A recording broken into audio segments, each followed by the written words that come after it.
Alright, so here's a nice exercise because it uses a couple of really useful facts from this section and the main tools that we want to work with. So, let's see here. We're given some f and LP. Again, this is the set of functions whose p norm is finite. Again, still in a hotel near an airport, so you'll hear planes.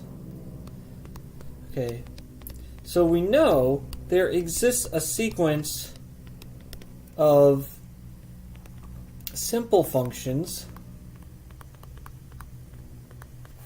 such that each of these simple functions is less than or equal to f, and these phi n's converge to f pointwise. In fact, these phi n's can be can be pointwise increasing. But yeah, so this is a fact. This is really important in these sorts of exercises, but I don't think this textbook does a really good job of making this fact clear. It's sort of hidden in an exercise from a previous section that had to do with it had to do with random variables. And it was proving something. It was the first time simple functions were introduced, and it was proving that simple functions, let's see here, measurable functions are the smallest class of functions which contains simple functions and which is closed under pointwise limits. And part of this proof was, given a measurable function, you had to show or provide an example of an a sequence of simple functions which converge pointwise to this measurable function, or to an arbitrary measurable function. And this is a difficult theorem. I think it's entirely non-trivial to come up with this function, and so I don't think it should have been included as an exercise without hints.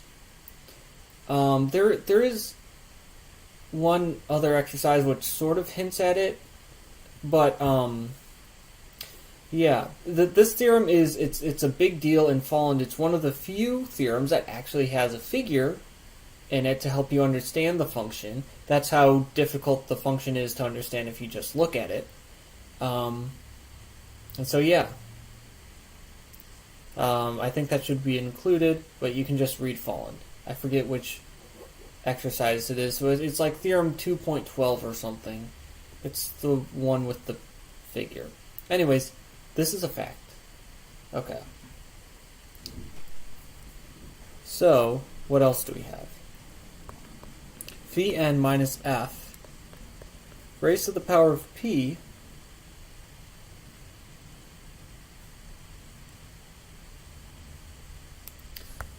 see here. So note that phi n minus f to the p is going to be less than or equal to, we just use the triangle inequality. And since phi n is less than or equal to f, this is going to be less than or equal to 2 times the norm of f to the p. This is precisely 2 to the p times f to the p. And this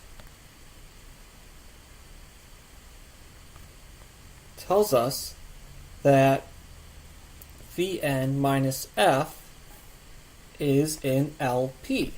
Because if we take the integral, it's going to be less than or equal to 2 to the p times the integral of the norm of f to the p, and that's going to be finite because f is in LP. Alright. So, now what?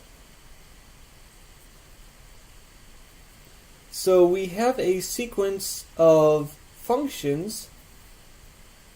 So here's what we're going to do. We can thus apply the dominated convergence theorem to this function, phi n minus f to the p. Because certainly it's measurable because it's sum of measurables, and then you take absolute value and it's still measurable, and then you raise to a power and it's still measurable. And let's see here, this is a sequence of functions, and it converges pointwise to what? To 0, because phi n converges pointwise to f, so the norm of phi n minus f is going to converge pointwise to 0, and raising it to the p, it's still going to go to 0. And we need a dominating function, but the dominating function is precisely 2 to the p times the norm of f to the p. And that's a valid dominating function because it's integrable. So we can conclude that the limit as n goes to infinity of the integral of phi n minus f to the p d mu, well, this is the integral of the limit as n goes to infinity of fn minus, or phi n minus f to the p d mu. And I just said, what is this, the limit of this thing? It's 0. Well, almost everywhere. Or everywhere. Whatever. So it's 0. So we're just taking the integral of the 0 function, and so it's 0. And hence, just take take everything here to the power of 1 over p, and you can bring that inside the limit as n goes to infinity, because taking to the power of 1 over p is a continuous function, and so you can move limits inside, and that works. So hence, the limit as n goes to infinity of phi n minus f p equals 0. This is exactly as desired. We wanted to find a sequence of simple functions phi n such that the p norm of phi n minus f converges to 0. And that's exactly what this sequence of phi n's here does. So, what have we done here? So this is essentially, we've used the existence of this sequence of simple functions, which is really useful when you're trying to prove things about integrable functions. And then we found a dominating function, and then we just applied dominating convergence. So this is a really nice use of a bunch of useful tools in integration theory and measure theory, and so now we're done with the exercise.